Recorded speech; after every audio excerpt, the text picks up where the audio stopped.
ஆண்டுகளுக்கு முன்பே பாலின புரட்சி செய்த பெண் ஆளுமை. அதாவது பார்த்தீங்கன்னா, இந்திய வரலாற்றின் பக்கங்களில் பெண் அரசிகள் தான் பலர் இருந்திருக்கிறார்கள்.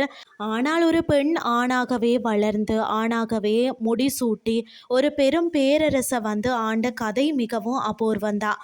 தென்னிந்தியாவின் வீர வரலாற்றில் அழியாத இடம் பிடித்தவர் தான் காகதீய பேரரசி ருத்ரமாதேவி. கிறிஸ்துக்கு பின் 13ஆம் நூற்றாண்டில் இன்றைய தெலுங்கானா மற்றும் ஆந்திர பகுதிகளை உள்ளடக்கிய காகதீய பேரரசை கணபதி தேவர் ஆண்டு வந்தார். அவருக்கு ஆண் வாரிசு இல்லையா.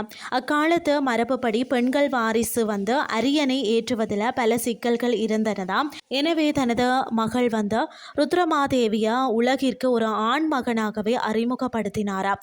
அவருக்கு ருத்ர தேவன் என்று பெயரிடப்பட்டது. அதாவது வாழ்வீச்சு, வில், வித்தை, குதிரை ஏற்றம் என அனைத்து போர்க்கலைகளையும் ஒரு இளவரசனுக்கு உரிய மெடுகோடு அவர் கற்றாராம். பல ஆண்டுகள் வரை அவர் ஒரு பெண் என்பது அந்நாட்டு மக்களுக்கோ ஏன் உடனிருந்த அமைச்சர்களுக்கோ கூட தெரியாத மர்மமாகவே இருந்ததாம். தந்தையின் மறைவுக்கு பிறகுதான் கிறிஸ்துக்கு பின் 1262 ருத்ரமாதேவி ஆட்சியை பொறுப்பேற்றார். ஒரு பெண் தங்களை ஆளுவதா என அண்டை நாட்டு அரசர்களான யாதவர்களும் சோழர்களும் படையெடுத்து வந்தனராம். அது மட்டுமில்லாமல் சொந்த நாட்டு சிற்றரசர்களே அவருக்கு எதிராக கலகம் செய்தனர். ஆனால் போர்க்களத்தில் ருத்ர தேவனாக அவர் காட்டிய விஸ்வரூபம் எதிரிகளை நிலைகுலைய செய்தது. ருத்ரமாதேவி ஒரு பெண் மட்டுமல்ல, அவர் ஒரு மகா வீரன். அதை உலகம் உணர்ந்த தருணமாக தான் அது இருந்ததாம். ருத்ரமாதேவி வெறும் போர்க்கள வீராங்கனை மட்டுமல்ல, அவர் ஒரு சிறந்த நிர்வாகியும் கூட.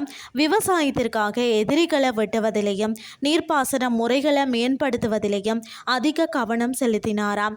அது மட்டுமில்லாமல் பார்த்தீங்கன்னா, வாரங்களின் புகழ்பெற்ற கற்கோட்டையை வலுப்படுத்திய பெருமை இவரையே சாருமாம். இதன் பாதுகாப்பு ஏற்பாடுகள் இன்றும் கட்டடக்கலைக்கு சான்றாக உள்ளதாம்.